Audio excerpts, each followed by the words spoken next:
Lecture में, जो कि ग्रेविटेशन का पार्ट 5 है, हम लोग इसमें बहुत प्यारा टॉपिक कवर करेंगे और डिस्कशन क्लास 9th की हो रही है।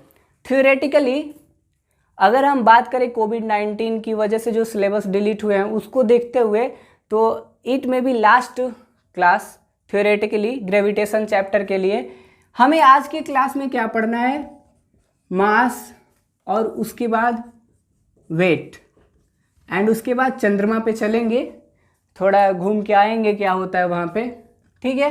तो मास क्या होता है, कोई भी बॉडी है, कोई भी बॉडी, तो वो बॉडी किसी ना किसी मटेरियल से बनी है। जैसे हम बोले कि ईंट की बात करो तो ईंट किसी ना किसी मटेरियल से बना है, घर की बात करो घर ईंट से बना है, सीमेंट से बना है, ये कहते हैं। तो कोई भी बॉडी के अंदर मटेरियल होगा, कोई भी बॉडी के अंदर मटेरियल होगा। तो मास का डेफिनेशन क्या होगा, amount of material present in a body. क्या होगा, the quantity of amount of material, the quantity of amount of material present in a body। किसी भी बॉडी में कितना मटेरियल प्रेजेंट है हम उसको मास कहते हैं। हमने बोला कि हम 5 kg गेहूं लाए, वो 5 kg क्या है, अमाउंट है। हमने बोला 10 किलो आटा लाए, तो वो 10 kg क्या है, अमाउंट है। ओके, तो ये मास है। अब कंसेप्ट की बात करो तो मास कभी जीरो नहीं हो सकता है, नेवर जीरो। मास कभी जीरो नहीं होता है, नेवर निगेटिव। मास निगेटिव नहीं हो सकता है, ओके। फ्रैक्शन हो सकता है, जैसे बोलूँ 23.6 kg मास है तो फ्रैक्शन पॉसिबल है, बट जीरो नहीं हो सकता है, निगेटिव नहीं हो सकता है, ओके। अब वेट की बात आती है, बहुत ही आसान है। हमारा ये अर्थ है, ओके, हमारा ये अर्थ है और कोई भी ऑब्जेक्ट ले लो, ये एक ऑब्जेक्ट है जिसका मास m है। ऑब्जेक्ट है जिसका मास m है, मतलब कि इस ऑब्जेक्ट में m मटेरियल प्रेजेंट है। इसकी यूनिट क्या होती है, केजी। यूनिट क्या होती है इसकी, किलोग्राम, ग्राम, जो भी हो इसकी यूनिट होती है मास की, ओके। मास की यूनिट किलोग्राम। अब वेट में m kg का बॉडी है और वो एक फोर्स से नीचे की तरफ गिर रहा है, ग्रेविटेशनल फोर्स में एक फोर्स से नीचे की तरफ गिर रहा है, ओके। कोई ऑब्जेक्ट है जिसका मास m है और ग्रेविटेशनल फोर्स की वजह से अर्थ सरफेस पे वो गिर रहा है, ठीक है। तो हम जानते हैं कि फोर्स इक्वल टू होता है mass into acceleration, force equal to mass into acceleration. और कोई भी ऑब्जेक्ट अगर नीचे गिर रहा है तो वहाँ पे जो ए होगा वो जी के बराबर होगा, डैट इज 9.8 मीटर पर सेकेंड स्क्वायर, ओके। जो ए होगा वो जी के बराबर होगा, तो यहाँ से हम करेंगे तो F equal to mass into g, okay. और इसी को बोलते हैं और WEIGST, weight equal to mg, weight equal to mg। मतलब कि वेट एक फोर्स है, वेट एक फोर्स है जिस फोर्स से कोई ऑब्जेक्ट अर्थ सरफेस पे गिरती है, अर्थ सरफेस की तरफ अट्रैक्ट होती है। मास क्या है, तो मास अमाउंट है और वेट क्या है, फोर्स है। W इक्वल टू mg, याद रखना है क्या, W equal to mg। Weight एक फोर्स है जिस फोर्स की वैल्यू से, जिस फोर्स के मैग्नीट्यूड से कोई ऑब्जेक्ट अर्थ की तरफ आता है।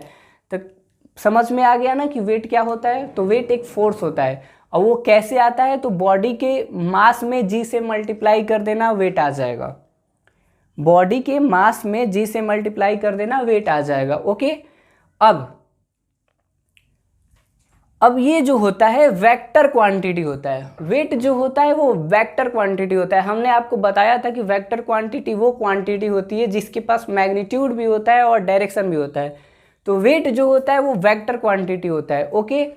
वेक्टर क्वांटिटी, इसका डायरेक्शन डाउनवर्ड होता है along अर्थ सरफेस होता है डाउनवर्ड, तो ये वेक्टर क्वांटिटी हुआ, इसका मैग्नीट्यूड। अब इसकी यूनिट जो होती है वो न्यूटन होती है। क्यों?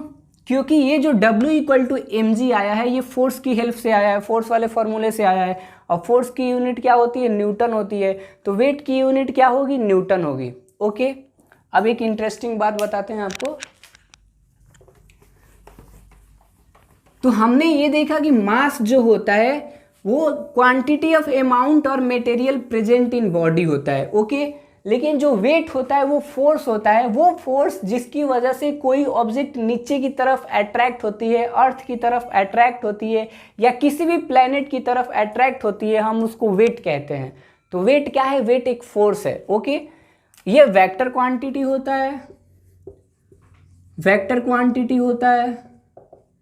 वेट जीरो हो सकता है, वेट जो होता है, अब देखो WEIGST वेट इक्वल टू हुआ mass into acceleration due to gravity g. Okay, W equal to mass into acceleration due to gravity g. ये जो मास है ये कभी जीरो नहीं हो सकता है, जो हमारा मास है वो कभी जीरो नहीं हो सकता है। मतलब ये कि अगर जी चेंज होगा तो हमारा वेट चेंज होगा। मीन्स दैट कि अब जी की वैल्यू अर्थ सरफेस के लिए चेंज नहीं होगी। क्यों? क्योंकि 9.8 मीटर पर सेकेंड स्क्वायर होती है। तो हम ये कह सकते हैं कि weight is directly proportional to mass. Mass zero नहीं हो सकता है, जी की वैल्यू फिक्स है 9.8 मीटर पर सेकेंड स्क्वायर। तो अगर मास बढ़ेगा तो वेट बढ़ेगा। जैसे मैं बोलूँ कि 1 kg, तो इसका वेट कितना होगा? 1 इंटू 9.8 मीटर पर सेकेंड स्क्वायर, ये 1 kg। ओके, तो हमारा जो वेट आएगा वो आएगा 9.8 न्यूटन। कोई बोले कि 1 किलो का ऑब्जेक्ट है, 1 किलो का ऑब्जेक्ट है, मतलब ये कि वो 1 किलो का ऑब्जेक्ट 9.8 न्यूटन का फोर्स लगा रहा है, 9.8 न्यूटन फोर्स से अट्रैक्ट हो रहा है। ओके, ये चीज़ हम पहले पढ़े भी हैं, आपको याद होगा। तो क्या हो गया कि वेट वेक्टर क्वांटिटी हो गया। वेट जो होता है मास के डायरेक्टली प्रोपोर्शनल होता है। क्यों? क्योंकि यहाँ जी की वैल्यू फिक्स है, और ये मास कभी जीरो नहीं हो सकता है, मास कभी जीरो नहीं हो सकता है। तो अब अगर हम बात करें कि क्या वेट जीरो हो सकता है, क्या वेट जीरो हो सकता है, हमारे पास टॉपिक आया कि क्या वेट जीरो हो सकता है।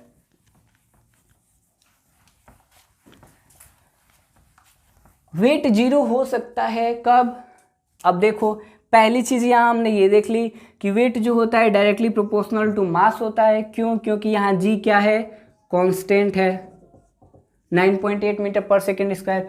तो क्या वेट जो है वो जीरो हो सकता है? हाँ, तो वेट जीरो होगा, यानी कि मास तो जीरो नहीं है, यानी कि एक्सेलरेशन जो होगा वो जीरो होगा, 0 मीटर पर सेकेंड स्क्वायर। अगर हम कह रहे हैं कि वेट जीरो है, इट मीन्स दैट कि वहाँ पे जी जीरो है, W equal to m into g होता है। तो मास तो जीरो हो ही नहीं सकता, कभी नहीं हो सकता है। लेकिन अब अगर कह रहा है कि वेट जीरो है, इसका मतलब कि जी की वैल्यू जीरो होगी, और जी की वैल्यू जो होती है जीरो होती है एट सेंटर ऑफ अर्थ। अर्थ के सेंटर पे जीरो होती है जी की वैल्यू, यानी कि अर्थ के सेंटर पे वेट जो होता है वो 0 न्यूटन होता है। ओके, और ये हमने जब हम लोग मेले में जाते हैं तो हम लोग बड़ी वाली चरखी पे बैठते हैं। ओके, जब बड़ी वाली चरखी पे बैठते हैं हम, तो जब वो ऊपर से नीचे की तरफ आती है तो हमें लगता है कि अब तो हम गए, अब तो हम गए ऊपर सीधे, इतना हल्के हो जाते हैं। मतलब कि वहाँ पे क्या होता है, वेट जो होता है कम हो जाता है, हमारा जो वेट होता है उससे कम हो जाता है। डैट इज होता है वेट लेसनेस फील होना। मतलब कि वो वेट जो होता है जीरो की तरफ अप्रोच करने लगता है। एट अ सडन टाइम जो होता है एकदम एक्सेलरेशन जीरो होने लगता है, और वहाँ पे वेट जीरो हो जाता है। इसको हम बोलते हैं वेटलेसनेस।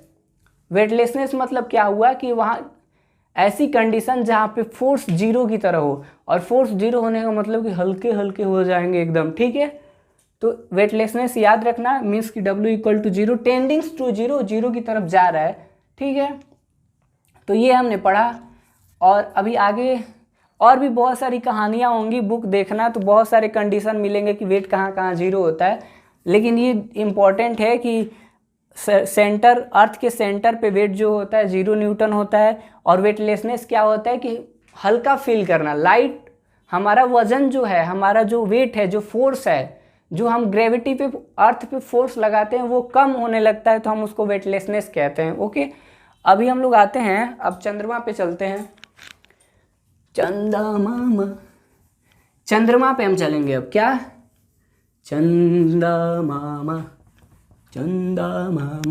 चंद्रमा पे चलो। तो किस सैटेलाइट से चला जाए? अच्छा, आपको इस सैटेलाइट के बारे में भी बता देंगे, ठीक है। वैसे तो है क्लास 11th में, लेकिन सैटेलाइट के बारे में बता देंगे आपको। अभी हम लोग पढ़ते हैं weight on the surface of moon. Weight on the surface of moon. Okay, तो इसमें हम लोग ज़्यादा डेप्थली नहीं जाएंगे, क्लास 9th में उतना डेप्थ में नहीं है। Weight on the surface of moon, हमने क्या बोला कि वेट क्या है? तो एक फोर्स है, वो फोर्स जिससे कोई भी ऑब्जेक्ट अट्रैक्ट होती है सरफेस की तरफ, उसको क्या बोलते हैं? वेट बोलते हैं। यानी कि जब हम चंद्रमा पे जाएंगे तो क्या होगा हमारा वेट? अब हम बता दें आपको कि वेट में होता है mass into acceleration, that is mg। ये मास जो होता है कभी चेंज नहीं होता है। अगर 10 kg की बॉडी है तो आप दुनिया के किसी कोने में लेके चले जाओ, वो 10 kg होगी। ओके, यानी कि मास चेंज नहीं होता है, फिर भी अगर वेट चेंज हो रहा है यानी कि जी के साथ कुछ ना कुछ होगा। अब तो पहली चीज कि हमने बोला कि वेट एक फोर्स है, अब वो फोर्स W = mg से दिखाया जाता है। अब हम मून पे जाएंगे, ये हमारा मून है, शीतल छांव है मून की, चंदा मामा की, ठीक है। तो मून पे वो कोई भी ऑब्जेक्ट है, अब ये ऑब्जेक्ट है, अब किसी ना किसी फोर्स से ये ऑब्जेक्ट मून के सरफेस की तरफ अट्रैक्ट होगा, किसी ना किसी फोर्स से। जैसे यहाँ पे ग्रेविटेशनल फोर्स है, वहाँ पे भी होगा। तो किसी ना किसी फोर्स से जो ऑब्जेक्ट है मून की तरफ अट्रैक्ट होगा, तो हम उसको क्या बोलेंगे? Weight on the surface of moon, मतलब कि weight of the moon. Okay, on the surface. अब ये कैसे निकलेगा सर? तो देखो भाई, बहुत आसान है, मैं आपको बताता हूँ कि पहले हम जाएंगे अर्थ पे। कहाँ जाएंगे? अर्थ पे। तो अर्थ का कहता है कि mass of earth into acceleration due to gravity of earth. अब ये क्या है कि weight on earth surface equal to mass of earth. आपको पता है? नहीं पता है तो देख लेना क्या होता है। मास ऑफ अर्थ है, this is mass of earth. G की वैल्यू हमने बताया था, ये सॉरी मास ऑफ ऑब्जेक्ट है, ये मास ऑफ ऑब्जेक्ट। ओके, और ये जी की वैल्यू Gm/r²। जब वेट ऑन अर्थ की बात करेंगे तो हम क्या लेंगे? ऑब्जेक्ट का मास और अर्थ का मास, जो हमने पढ़ा था, एक रिलेशन पढ़ा था, G = होता है Gm/r² होता है। तो अगर अर्थ पे रहेंगे तो अर्थ का मास लेंगे, अर्थ का रेडियस लेंगे। तो हमने एक ये ले लिया। अब ये ऑब्जेक्ट का मास दिया होगा आपको, इसमें कोई प्रॉब्लम नहीं है। ये G फिक्स है। ये किसका है? अगर आपसे पूछे वेट ऑन अर्थ, मतलब कि आप mg निकाल दो या ऐसे निकाल दो, लेकिन हमें क्या करना है? वो लाना है मून वाले पे। तो अब चलो यहाँ पे देखो, लिखता हूँ वेट ऑन मून पे चलेंगे। मून पे तो मास ऑफ ऑब्जेक्ट, कोई भी ऑब्जेक्ट जो मून की तरफ जाएगा उसका मास होगा कुछ, इनटू Gm मून/रेडियस ऑफ मून का स्क्वायर। जब हमें वेट ऑफ मून निकालना था तो हमने क्या किया कि ऑब्जेक्ट का मास तो है ही हमारे पास, फिर मास ऑफ मून/रेडियस ऑफ मून का स्क्वायर। अब हम जब इसको फर्दर सॉल्व करते हैं, इसको डिवाइड करते हैं, रेशियो लेते हैं, तो हमारे पास वेट ऑफ मून/वेट ऑफ अर्थ करते हैं, तो इसको रेशियो लेंगे तो जो आएगा हमारा वो आएगा कि weight on moon = 1/6 of weight on earth. ये आएगा जब हम इसका रेशियो ले लेंगे। तब क्या रेशियो लेंगे? WM/WA, दोनों की वैल्यू पुट कर दो, आपका रिजल्ट आएगा जो कि आएगा 1/6 WA। ओके, मतलब ये कि अगर अर्थ सरफेस पे कोई ऑब्जेक्ट 30 न्यूटन का फोर्स लगाता है तो जब वो मून पे जाएगा तो वो कितने न्यूटन का फोर्स लगाए, तो 30/6 newton, that is 5 newton. Okay, मतलब जो भी वेट होगा अर्थ सरफेस पे उसका 1/6 होगा मून पे।